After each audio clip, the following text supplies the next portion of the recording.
नाव तेजले बहिरम बाबर. माझ्या शाळेचे नाव जिल्हा परिषद प्राथमिक शाळा डेगोळ इस्लामपूर. आता मी दुसरी.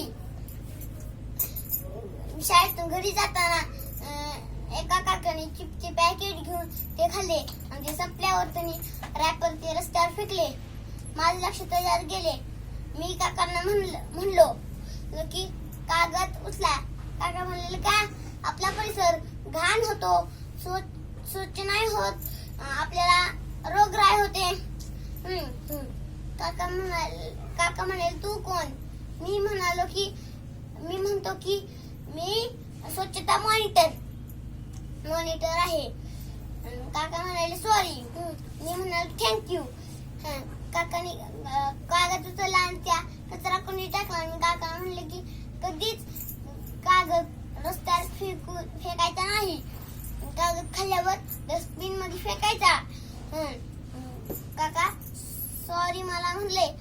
कधीच मी आता वाईट गोष्ट करणार नाही. धन्यवाद. जय हिंद, जय महाराष्ट्र.